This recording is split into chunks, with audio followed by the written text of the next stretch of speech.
Ṣàpàná alápàdúpẹ́ Ọlọ́run abẹ́gbẹ́ ayé. Ìwọ ni ìwọ ṣàn, ìwọ ni ìjà, ẹ̀dá ń bẹ lábẹ́ ìmọ̀ rẹ. Àtòtò Ṣàpàná, bùkún fún wa. Àtòtò Ṣàpàná, fìlà fìlà ìwọ ṣàndé.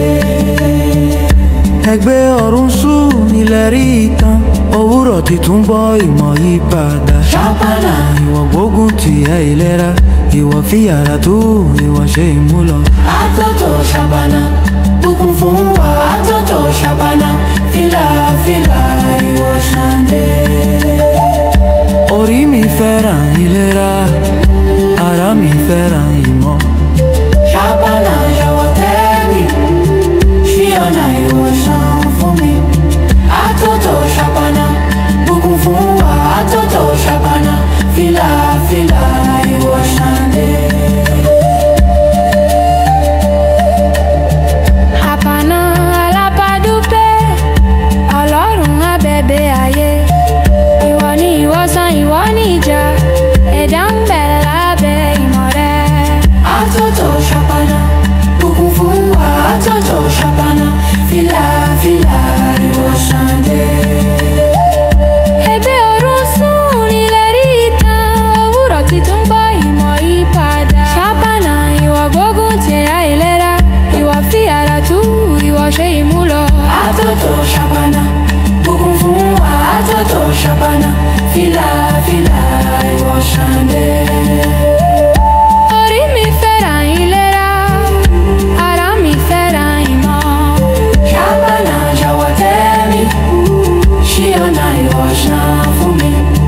Àtòtò Ṣàpàná, bùkún fún wa. Àtòtò Ṣàpàná, fìlà fìlà ìwọ ṣàndé.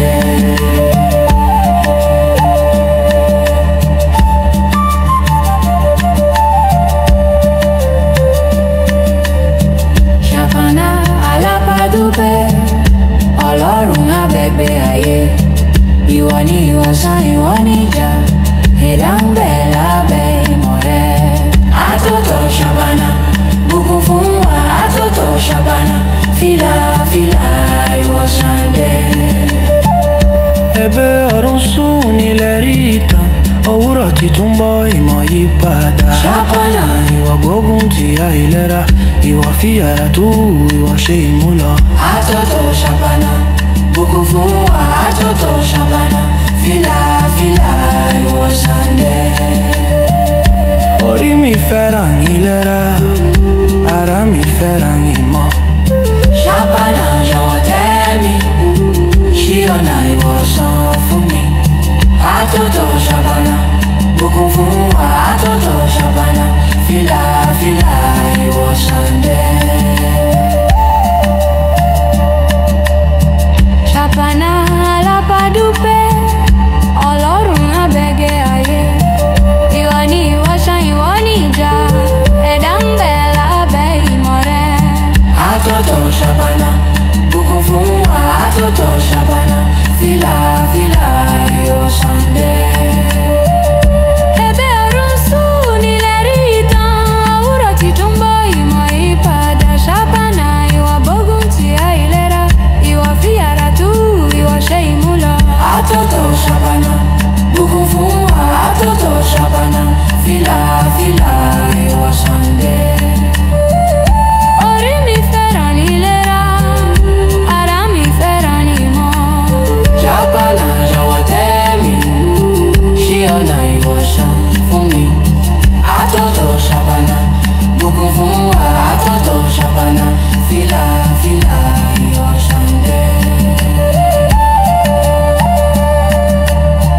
Ṣàpàná alápàdúpẹ́ Ọlọ́run abẹ́gbẹ́ ayé. Ìwọ ni ìwòsàn, ìwọ ni ìjà, ẹ̀dá ń bẹ lábẹ́ ìmọ̀ rẹ. Àtòtò Ṣàpàná, bùkún fún wa. Àtòtò Ṣàpàná, fìlà fìlà ìwọ ṣàndé. Ẹgbẹ́ ọ̀run sùn nílẹ̀ rí ìtàn, òwúrọ̀ títún bọ̀ ìmọ̀ yí padà. Ṣàpàná ìwọ gbógun ti àìlera, ìwọ fi yàrá tú, ìwọ ṣe ìmúlọ. Àtòtò Ṣàpàná, bùkún fún wa. Àtòtò Ṣàpàná, fìlà fìlà ìwọ ṣàndé. orí mi fẹ́ràn ìlera, ara mi fẹ́ràn ìmọ̀. Ṣàpànà jọ̀wọ́ tẹ́ mi, ṣí ọ̀nà ìwòsàn fún mi. Àtótó Ṣàpànà, bùkún fún wa. Àtótó Ṣàpànà, fìlà fìlà ìwòsàn dé. Ṣàpànà alábàdúpẹ́, Ọlọ́run àgbègbè ayé. Ìwọ ni ìwòsàn, ìwọ ni ìjà, ẹ̀dá ń bẹ lábẹ́ ìmọ̀rẹ́. Àtótó Ṣàpànà, bùkún fún wa. Àtótó Ṣàpànà, fìlà fìlà ìwòsàn dé. Ẹ̀bẹ̀ ọ̀run sùn ìlérí kan, òwúrọ̀ ti tún bọ̀ ìmọ̀ ìpadà. Ṣàpànà ìwọ gbógun ti àìlera, ìwọ fi ara tú, ìwọ ṣe ìmúlọ. Àtótó Ṣàpànà, bùkún fún wa. Àtótó Ṣàpànà, fìlà fìlà ìwòsàn dé. Orí mi fẹ́ràn ìlera, ara mi fẹ́ràn ìmọ̀. Ṣàpànà jọ̀wọ́ tẹ́ mi, ṣí ọ̀nà ìwòsàn fún mi.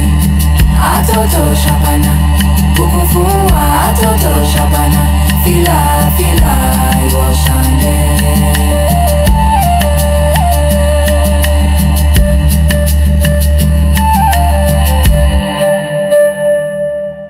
Xapanã é o orixá que carrega em si o mistério da terra, da doença e da cura, chamado também de Alapa do Pé, aquele a quem devemos agradecimento pelo fim da dor. Ele rege as chagas da pele, as epidemias antigas, mas também os caminhos de regeneração e renascimento. Para se conectar com Xapanã, entre em silêncio no teu coração e reconheça: a saúde, a enfermidade, a vida e a morte são partes de um mesmo ciclo. Acenda uma vela de cor vinho ou preta, ou combine vermelho e negro conforme teu culto. Coloque ao lado um copo de água fresca, algumas folhas simples e limpas. Decalque em ti a humildade de reconhecer que a cura também exige respeito. Faze o seu pedido com sinceridade.